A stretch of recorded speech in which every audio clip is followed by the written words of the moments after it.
al ver cómo cada uno avanza, cada uno se desarrolla, cómo Dios nos ha sacado del pozo.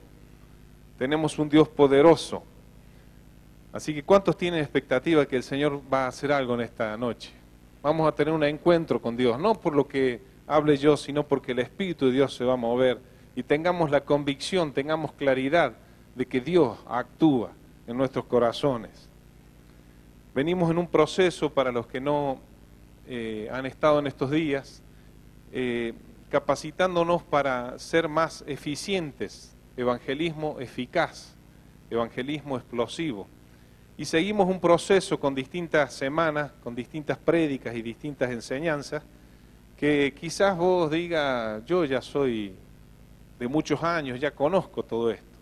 Y no lo tomes como que quiero enseñarte, sino que vamos repasando y vamos viendo situaciones que vivimos y cómo quizás podríamos mejorar, cómo podríamos hacer más eficiente para que personas que se acerque en busca de Dios, porque las personas no vienen buscándonos a nosotros, las personas vienen buscando a Dios, tienen un vacío en su mente, en su espíritu, y buscan a Dios. Entonces, para que podamos ser más eficientes, vamos a ir viendo algunos puntos. Y esta semana nos toca la semana de la decisión y seguimiento. Y yo puse ahí nomás una foto que realmente la vi en internet y me gustó, no sé, ¿se ve bien de ahí? Bueno, es un padre con un hijo y a los 50 años se sacan la misma foto. Nada más que en la segunda foto la pelota parece una pelotita de tenis al lado del grandote. Pero bueno, vamos a ver un crecimiento, vamos a ver un avance, vamos a ver cómo la persona conoce a Dios y se somete a Dios y Dios empieza a transformar nuestras vidas. Dios cambia nuestras vidas. He visto a lo largo del tiempo ver cómo mis padres ayudaron a gente en la congregación, trabajaron en la obra, cómo los pastores estuvieron asistiendo a gente, y ver con los años cómo las personas se han desarrollado. Y eso es únicamente el poder de Dios, la transformación de Dios en una persona. Si bien hay líderes y hay congregaciones que han tenido problemas, que han vivido situaciones feas, situaciones que no han ayudado, pero el común del cristiano sigue avanzando y el Señor sigue haciendo la obra. Así que quiero leerte algo. Alguien dijo que para sentirse realizado tenía que tener un hijo, plantar un árbol y escribir un libro. Con el tiempo, la gente se dio cuenta que eso era fácil, que cualquiera lo hacía, que cualquiera lo lograba. Y otra persona dijo que lo difícil era criar un hijo, lo difícil era regar el árbol y que ese árbol dé frutos, y que alguien lea ese libro que se había escrito. Y aquí vamos a ver, en esta frase, vamos a ver las dos posturas, la decisión y el seguimiento. La decisión es una determinación, tiene una fecha, una hora, uno decide algo, eso marca un día, muchas veces es histórico, el día del casamiento, el día que conocí a Cristo, el día que me bauticé, el día que River le ganó a Boca, no sé, o Boca ganó a River. Bueno, circunstancia totalmente. Es hinche Boca la hermana. Bueno.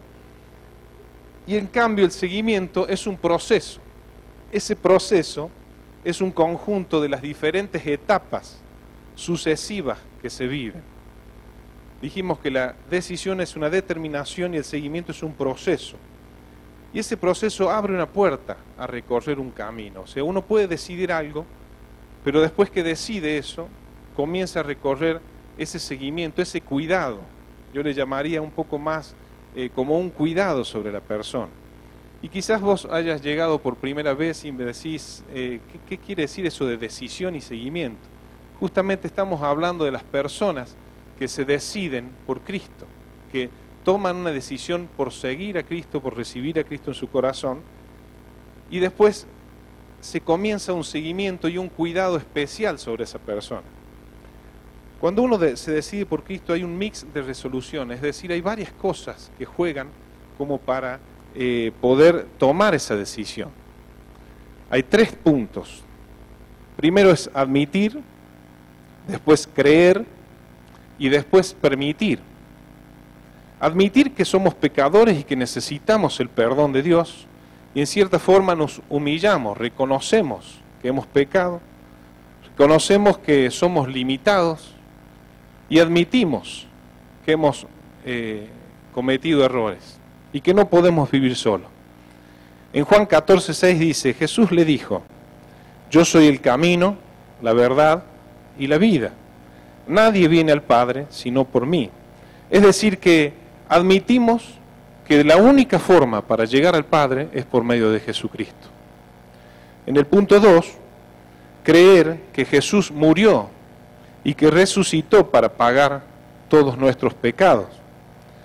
Él es nuestro Salvador, ya se acabó el pensamiento ese de que todo lo podemos hacer solo, de que somos autónomos, que podemos decidir las cosas por nosotros mismos, y empezamos a creer que hay un ser supremo, que hay un Dios todopoderoso, y empezamos a depender de Él. En Juan 19 dice, yo soy la puerta, el que por mí entrare, será salvo, y entrará, y saldrá, y hallará pastos, es decir, hallará alimentos. Comienza Dios a alimentar nuestras vidas. Y el tercer paso es el de permitir que el Espíritu Santo cambie las cosas de nuestras vidas. Y ese paso, yo he visto personalmente, que mucha gente queda en ese paso. Cree, admite, pero cuando tiene que permitir la obra del Espíritu Santo, hay un freno. Porque hay paradigmas en su mente sobre cómo actuar, sobre lo que puede lograr, sobre si puede conseguir un trabajo o no, de acuerdo a su posibilidad, y le cuesta creer de que Dios es un Dios todopoderoso y que puede hacer una obra sobrenatural para sacar a la persona de donde está.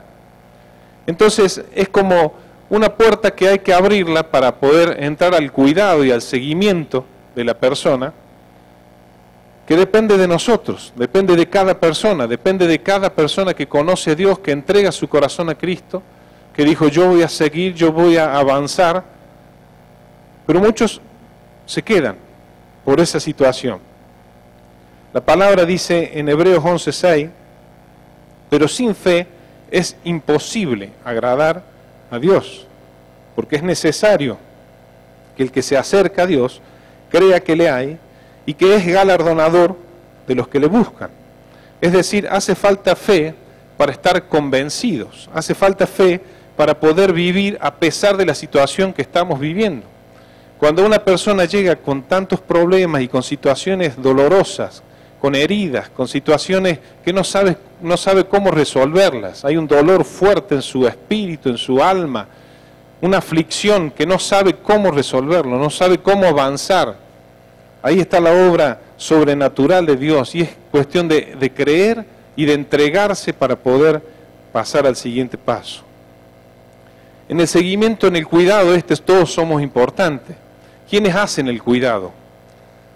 El cuidado de una persona nueva. Es importante que podamos entender que todos somos herramientas de Dios y que todos somos instrumentos de Dios para poder avanzar y para poder cuidar a cada persona apenas conoce a Cristo.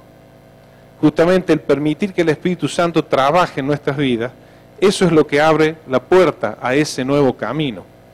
Cuando se produjo la decisión, ese hecho dio luz a un nacimiento, a una vida nueva, y ese proceso de crecimiento que comienza a trabajar sobre la persona es algo global, no es algo que se abstrae. Uno no puede hablar con la persona, ayudarla, sin saber todo lo que la persona está viviendo, todo el entorno que tiene, todo lo que él trae, todos sus hechos, toda su vida, su infancia, su niñez, todo lo que él vivió, no lo podemos abstraer, tenemos que conocerlo, tenemos que entrar a trabajar para que la persona pueda liberarse y para que la persona pueda entrar en el camino de un cuidado, de una persona, de un discipulador.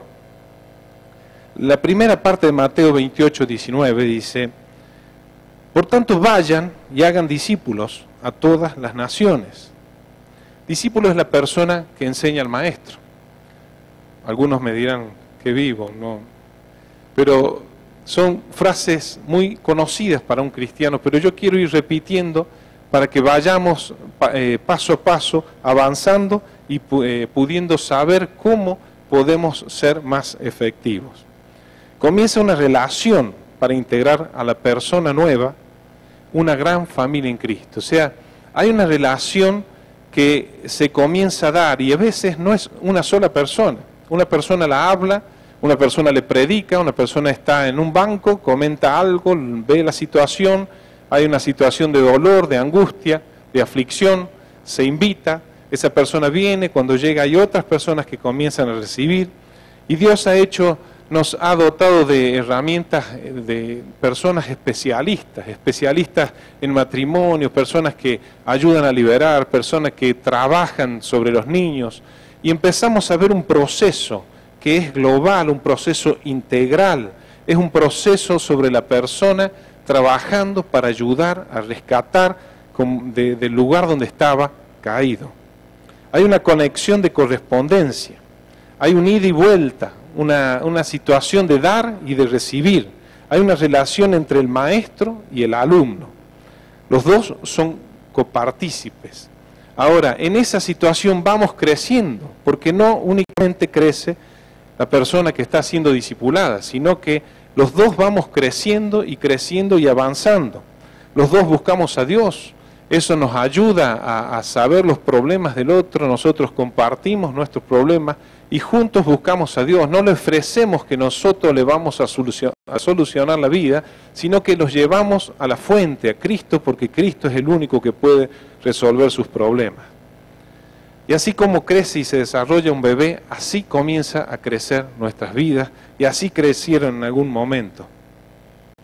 En una entrevista le preguntaron al doctor Albino. El doctor Albino es un doctor especializado en nutrición infantil, es un doctor que sufrió muchísimo en su niñez y él se esforzó, trabajó, estudió, se recibió de médico y entonces empezó a ver que él tenía que hacer algo.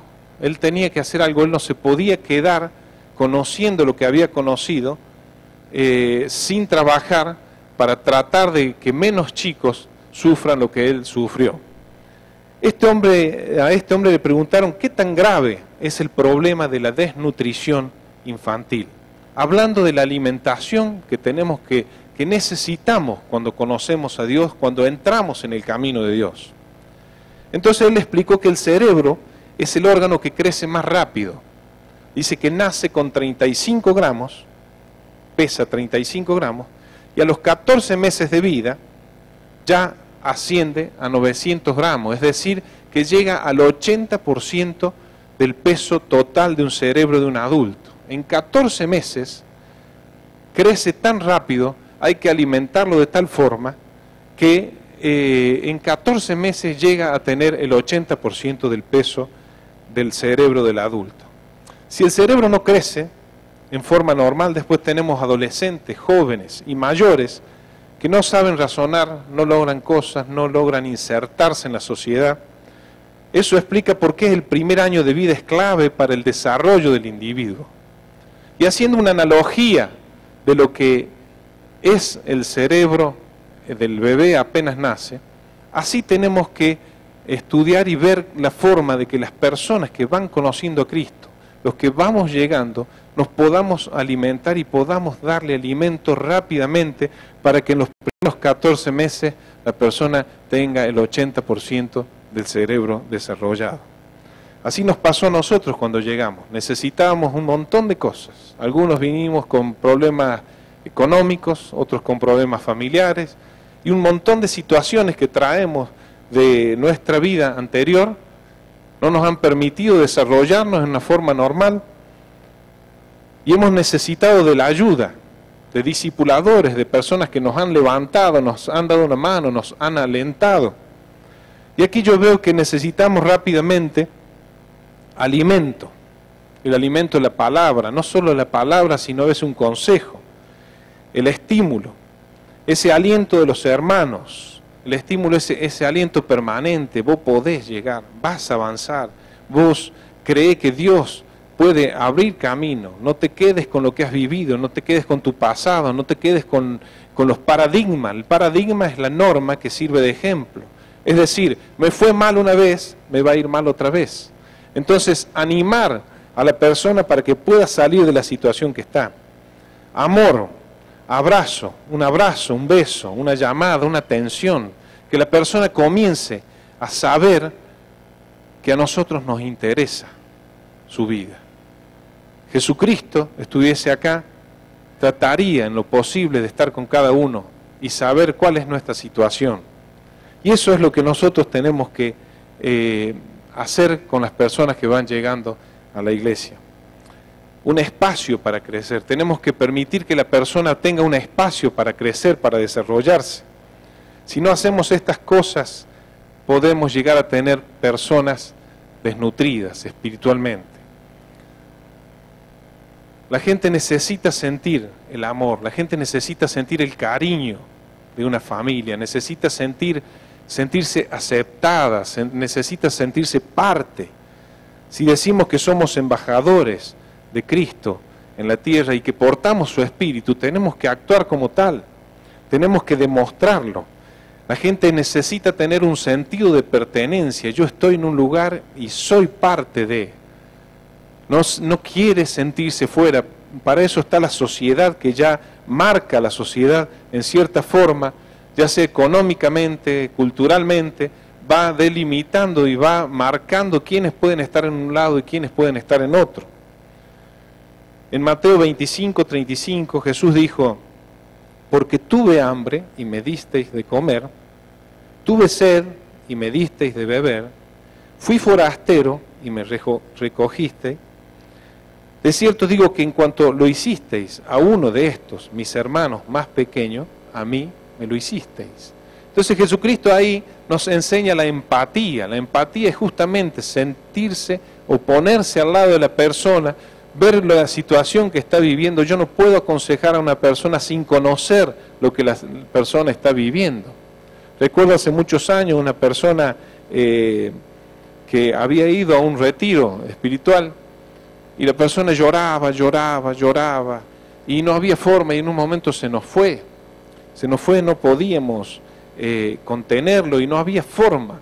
Entonces le dábamos consejo y en un momento yo me di cuenta, tengo que saber lo que él ha vivido, la situación que ha vivido para poder ayudar.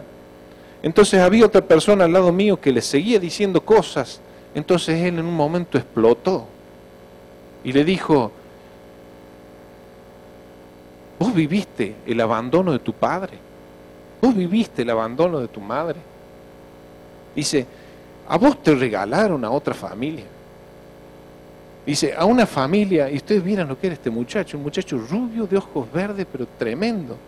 Y resulta que lo toma una familia morena, entonces hace diferencia con él. Después él se casa y tiene una situación tremenda con su esposa. Su esposa lo engaña y bueno, y él empezó a contar y cuando contaba lloraba. Entonces yo dije: no puedo nunca más empezar a decirle a una persona y darle consejos sin conocerla. Cuando los hermanos que estábamos ahí conocimos la situación que estaba viviendo, pudimos entender por qué reaccionaba como reaccionaba. Por eso nosotros siempre animamos y realmente yo creo que la congregación es un ejemplo. Hay cerca de 60 y pico de células. Hablamos del lugar indicado para el crecimiento inicial, que es la incubadora espiritual. Es donde se recibe un cuidado especial con las condiciones específicas de calor, de nivel de oxígeno, de alimentación y de control médico. Eso es una incubadora, donde se analiza y se ve que esté la persona en el nivel justo, nivel de oxígeno, la alimentación controlada, no pasa frío, no pasa calor. Esa incubadora espiritual para nosotros es el grupo de vida, es la célula, es el grupo chico, donde la persona puede desarrollarse, donde la persona puede hablar, no va a tener nervios de hablar delante de toda la gente, va a poder sentarse con alguien mano a mano y decirle cuál es su problema, va a escuchar que las otras personas vivimos problemas similares y va a animarse a poder entrar en otra relación para que nosotros podamos entrar y podamos ayudar a esa persona. Si no logramos insertar a las personas que llegan en esa incubadora es muy difícil mantener el crecimiento normal de esa persona. Cuando la gente decide ir a un lugar, se pregunta, ¿a dónde yo voy a ir? ¿Habrá alguien como yo? ¿Me podré relacionar? Es decir, ¿me sentiré cómodo? ¿No pasaré por ridículo? ¿Quiénes van a estar ahí? Entonces somos nosotros los que tenemos que hacernos sentir cómodos. Somos nosotros mismos los que tenemos que atender y encargarnos de que la persona reciba el amor de Jesucristo. Que la persona al entrar al lugar, al entrar al predio, el guardia pueda saludarlo, pueda bendecirlo, pueda tener una palabra. Puede estar el guardia orando diciendo, Señor, mostrame, háblame, quiero bendecir. Seamos edificadores y no destructores. Avancemos en ese sentido, busquemos cuando los colaboradores abren la puerta. Yo recuerdo cuando vine hace muchos años, sí, va a ser 5 años que vine aquí, venía con una situación tremenda. Y cuando abrieron la puerta, la persona que entró, la persona que me recibió, me abrazó y me dio una palabra. Pero les puedo decir, hermano, que fue una palabra de Dios. Y eso es como que abrió mis pulmones. Pude empezar a respirar con lágrimas en los ojos, pero hubo algo que pasó porque una persona soltó una palabra, porque una persona soltó algo. El apóstol Pablo fue un pionero en la evangelización intercultural. En 1 Corintios 9:20 dice, me he hecho a los judíos como judío, para ganar a los judíos. Me he hecho débil a los débiles, para ganar a los débiles. A todo me he hecho de todo, para que de todos modos salve a algunos. Y esto hago por causa del Evangelio, para hacerme copartícipe de él. Es decir, el apóstol Pablo, yo digo, si el apóstol Pablo hubiese pasado en estos días, hubiese hecho lo que hicieron los pastores del 15 de junio, preparar todo para que veamos el fútbol.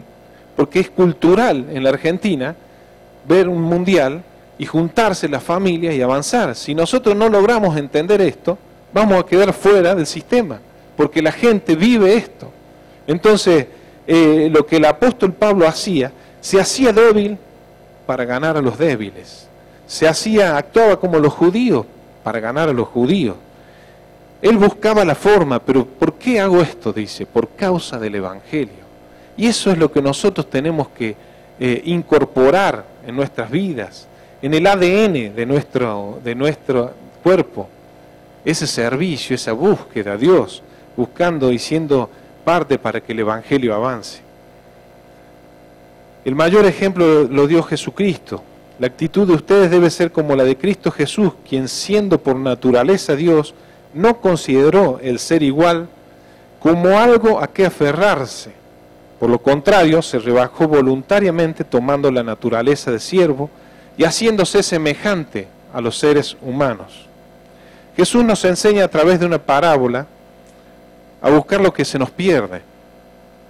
Habla de la oveja perdida y vos quizás me digas, ¿qué es una oveja? Justamente, Él nos compara con las ovejas, porque las ovejas son frágiles. Las ovejas pierden el sentido de dirección, andan desorientadas, necesitan un cuidado especial.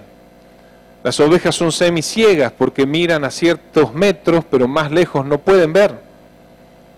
Así que él habla de la oveja perdida como aquellas personas que están desorientadas, perdidas justamente aquello que no tiene o que no lleva un destino determinado. Y cuando conocemos a Dios tenemos un destino de gloria, un destino de victoria. Entonces, Jesucristo en este capítulo nos enseña en 3 parábolas a ver el tema de lo perdido. Y leamos en Lucas 15:4 cómo es el relato, y dice, ¿qué hombre de vosotros, teniendo 100 ovejas, si pierde una de ellas, no deja las 99 en el desierto? Y va tras la que se perdió hasta encontrarla, y cuando la encuentra la pone sobre sus hombros gozoso, y al llegar a casa reúne a sus amigos y vecinos, diciéndoles, gócense o gozaos conmigo, porque he encontrado mi oveja que se había perdido. Os digo que así habrá más gozo en el cielo por un pecador que se arrepiente que por 99 justos que no necesitan de arrepentimiento. ¿Te sentís desorientado? ¿Te sentís así como que no tenés un pastor? ¿Te sentís, quizás has venido por primera vez y hay una aflicción en tu corazón, un vacío en tu alma? Quizás estuviste en algún lugar, pero algo pasó, alguna situación, y te alejaste. ¿Te sentís perdido? ¿Te sentís desorientado? Jesucristo está aquí en esta noche para darte una oportunidad, para estar con vos. En Juan 10:11 dice, yo soy el buen pastor. El buen pastor su vida da por las ovejas. Y hay algo que siempre me llegaba a mí, no podía saber. Digo, ¿cómo será el porcentaje de las personas que se pierden? ¿O cómo será la intención de Dios de querer seguir y buscando a las personas? Y vemos que en este mismo capítulo de Lucas 15 hay 3 parábolas. Y sobre las 3 hablan de lo perdido. La primera parábola de las ovejas, la que estuvimos hablando, de 100 ovejas se le pierde una oveja, es decir, el 1% se perdió. Y la enseñanza es que Jesucristo dice que el pastor deja las 99 y sale en busca de la oveja perdida. Después está la parábola de la moneda. Quien tiene 10 monedas, una mujer pierde una, entonces deja todo, busca luz, empieza a barrer hasta que la encuentra. Entonces de 10 monedas que tenía, pierde una, es decir, es el 10%. Pero también lo busca. Y la parábola del hijo pródigo, que el hijo que se rebela contra el padre y dice, basta, yo quiero vivir a mi forma, dame mi herencia, anticipame mi herencia, se va, la malgasta. Ahí el padre de los 2 hijos que tiene pierde uno, es decir, que pierde el 50%. Pero ahí vemos algo distinto. Siempre pensamos que nosotros tenemos que salir a buscar, y en mi caso he salido y he insistido, hasta que he entendido que hay una obra espiritual de Dios para atraer a las personas. Hay un proceso que el perdido tiene que vivir hasta que vuelve en sí. Entonces en esta enseñanza vemos que el Padre espera, y siempre digo yo que el padre habrá salido muchas veces a su tranquera en el campo, no sé cómo habrá sido, y se habrá asomado, habrá mirado a lo lejos a ver si su hijo volvía, pero no volvía. Pero llegó el momento que el hijo volvió, porque el Espíritu de Dios va trabajando sobre las personas, trabajando de una forma para que la persona a su tiempo vuelva. Ahora a lo mejor vos me decís, yo he perdido más que el 50%, he perdido todo, no tengo nada. Hay una buena noticia, dice en Lucas 19:10, porque el Hijo del Hombre vino a buscar y a salvar lo que se había perdido. Es decir, que si perdiste todo, Él vino a buscar lo que se había perdido. Si perdiste tu vida, Él vino a buscarte. Hay una situación en tu vida difícil, no podés salir. Esta mañana estuvimos con algunas personas que están con una situación difícil, una pérdida de un ser querido.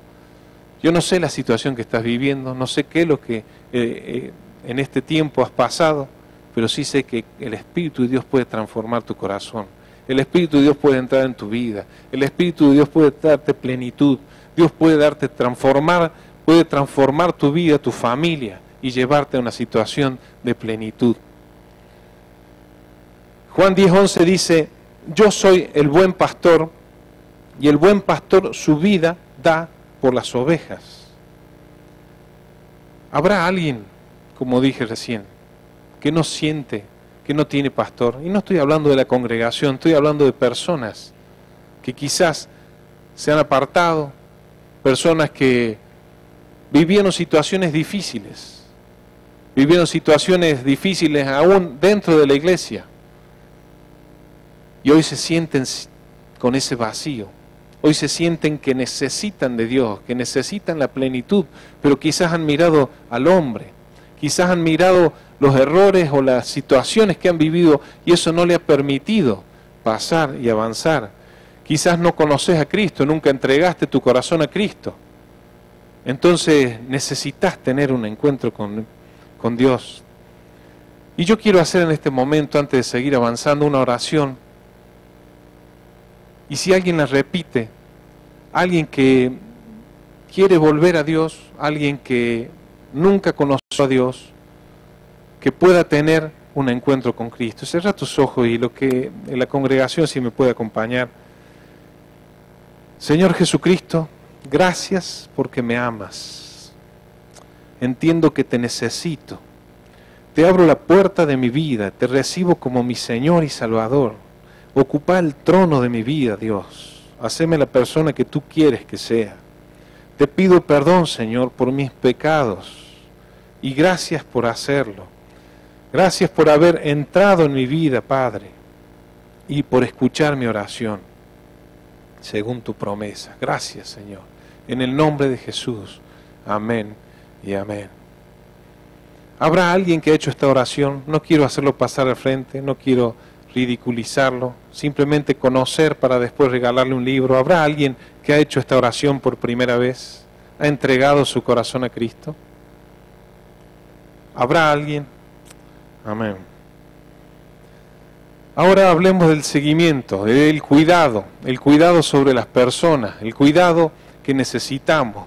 Muchas veces creemos y hemos entendido que avanzamos trabajando sobre una persona y cuando no vemos resultados lo dejamos. Tenemos que continuar, tenemos que hacer un trabajo de perseverancia, tenemos que buscar la forma de que la persona se inserte.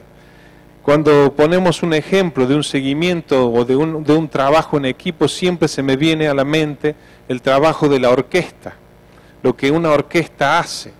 Una vez contaba, leí un artículo, que un director había armado una orquesta y en la orquesta estaba esperando que todo, empieza la función, y cuando terminó la función el director notó que uno de los instrumentos no lo había tocado, era el oboe. Entonces cuando habla el director, lo llama a este músico y le dice que por qué no había tocado él. Entonces este músico le dijo que él se sentía tan insignificante con lo que tenía que hacer y con lo que había hecho, que dijo, da lo mismo que lo haga y que no lo haga. Entonces este hombre le dijo que la obra no había podido salir completa porque ese músico no había tocado. Entonces entiendo que hay una situación que nosotros tenemos que entender, tenemos que concentrarnos y saber que esto no es un proceso que lo van a llevar los pastores, los guías de célula, es un proceso global que lo hacemos entre todos, que todos vamos trabajando, que cada uno va a asistir, va a dar lo mejor de su trabajo. Esta mañana buscamos, ahí Inés Altamirano nos dio ropa y estuvimos viendo a una persona que había venido con situación de necesidad, y esta señora, preparó toda la ropa y nos dio toda la ropa. Hay una situación difícil y el cuerpo surge para trabajar, para cubrir. Y yo quería pasarte un video en este momento, parte de la prédica, un video que justamente habla, no te voy a decir nada, un video de 5 minutos, yo quisiera que vos lo veas y que comiences a pensar cómo actúa el Espíritu Santo, cómo actúa el cuerpo de Cristo con un aporte, con el otro aporte y con el otro aporte.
Qué hermoso.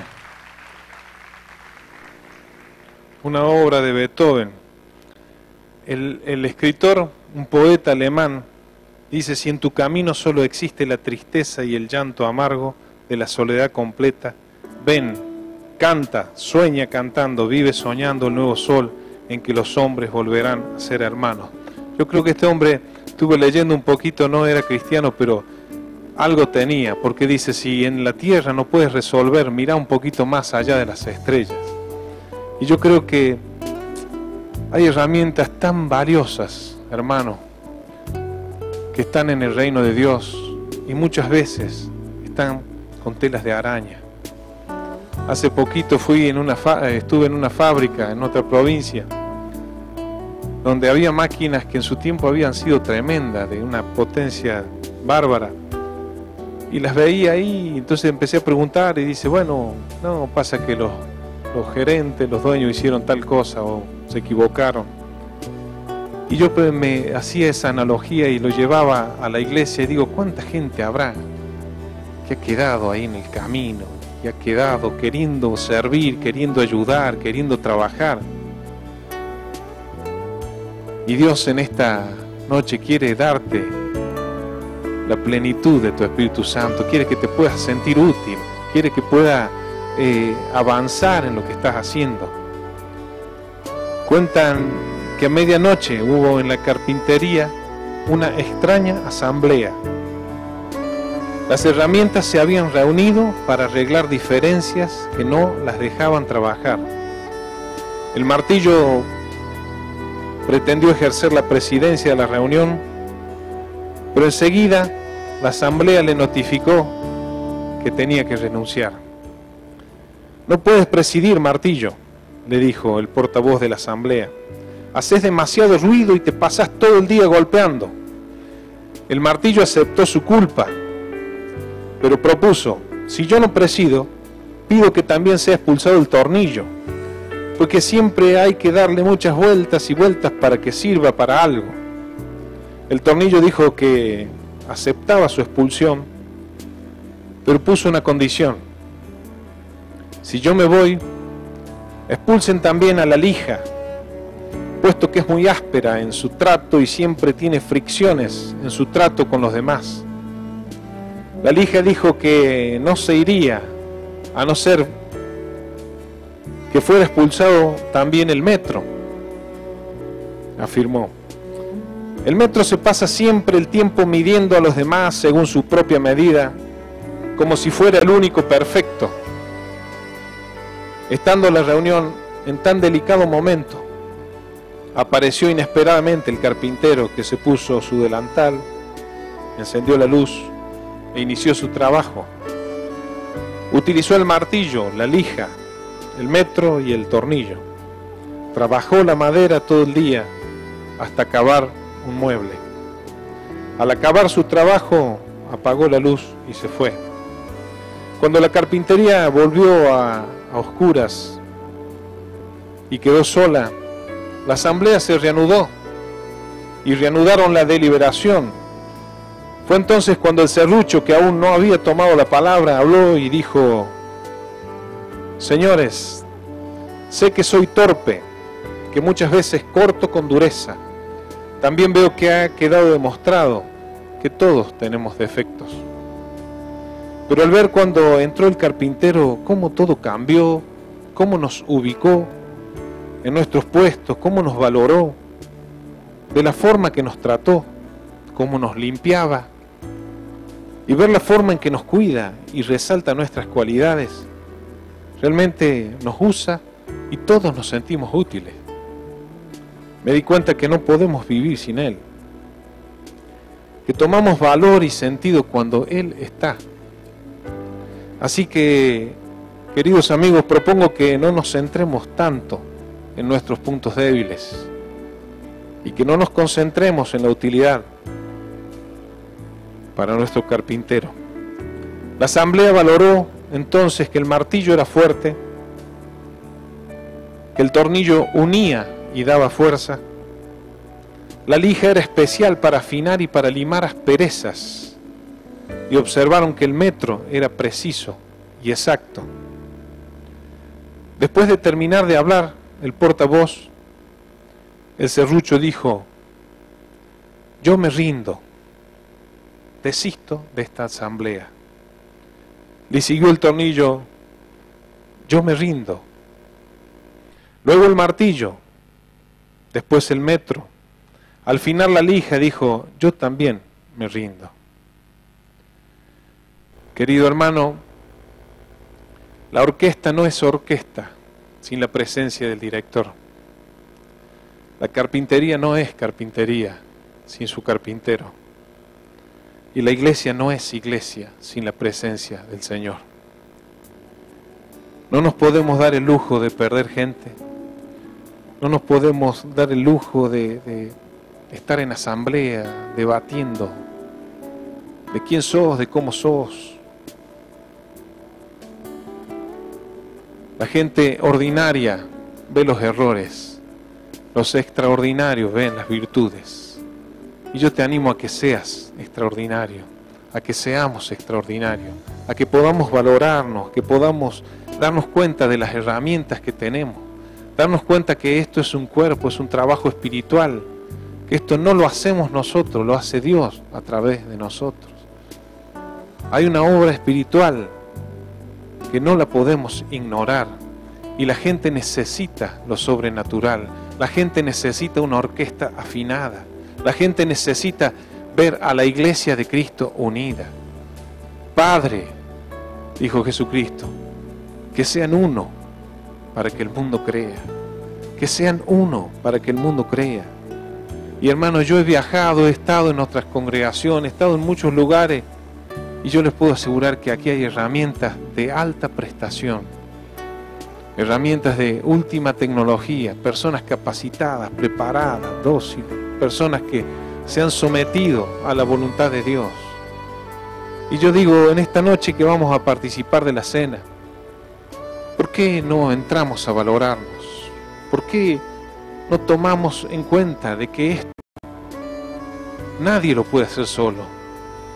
De que este cuidado, este seguimiento, esta obra de Dios para que las personas crezcan, para que podamos crecer y desarrollarnos, necesitamos de la obra espiritual de Dios. Necesitamos el carpintero, necesitas el carpintero en tu vida, necesitamos el director en nuestra congregación, al Dios Padre, y la presencia de Dios empiece a actuar sobre tu vida, sobre mi vida, y podamos valorar lo que cada uno es y lo que cada uno tiene. Los matrimonios comienzan a tener problemas cuando no se valoran, cuando comienzan a agredirse, cuando comienzan a decirse cosas que realmente no convienen. Nosotros, hermanos, ¿por qué no empezamos a valorarnos? Es Dios el que hace la obra. Si van a buscar errores en mí, van a encontrar montones de errores.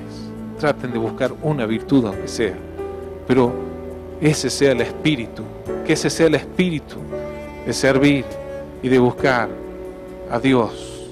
Yo te voy a pedir a los músicos si pueden pasar y vamos a tener un tiempo de alabanza, de adoración a Dios y decirle: Señor, te necesitamos en nuestras vidas. Comenzar a decirles: necesito carpintero, nazareno, te necesito en mi familia, te necesito en mi vida, te necesito en mi célula. No puedo tener el Espíritu de Dios sin la presencia de Dios. No puedo actuar como Jesucristo si no le doy lugar al Espíritu Santo. Está en ese permitir que el Espíritu Santo obre en tu vida. Y es ese el trabajo que tenemos que hacer. Y realmente es hermoso y es valioso lo que la Iglesia Renacer ha hecho. El trabajo que se viene haciendo de años. Hay más de 60 grupos de vida, 60 células. Eso porque hay mucha gente trabajando. Pero es sentido de parte de Dios llegar a ese espíritu de unidad, de valorar lo nuestro, valorar a tu esposa. Hace tiempo perdí a un hermano y tantas veces me lamento de no haberle dicho más cosas lindas. Y había gente en la iglesia que le daban con un caño porque pensaba que él era muy emprendedor y avanzaba y hablaban mal y hablaban mal. Y llegó en el velorio y empezaron a lamentarse. Y yo digo, no esperes que el pastor, con el perdón, parta. No esperes que falte algún hermano para valorarlo. Yo si le he ofendido a alguien, públicamente les pido perdón, pero quiero estar en un mismo espíritu con ustedes. Quiero que haya un mismo espíritu. Dice la palabra que Jesús dijo, que sean uno. Padre, te pido que sean uno, para que el mundo crea. Es una condición sin la cual no se ve. Y yo, querido hermano, quiero animarte a que si tenés algo con algún hermano, puedas cruzarte, ir a abrazarlo y decirle así como el martillo, golpeas fuerte, pero sos de los nuestros. Das muchas vueltas y das muchas vueltas como el tornillo, pero realmente unís. ¿Por qué no te pones de pie y adoramos un ratito y levanta tus manos y abrí tu corazón y comenzá a decirle con toda tu fuerza, los músicos con toda su fuerza, diciéndole al que está sentado, mi vida entrego a ti.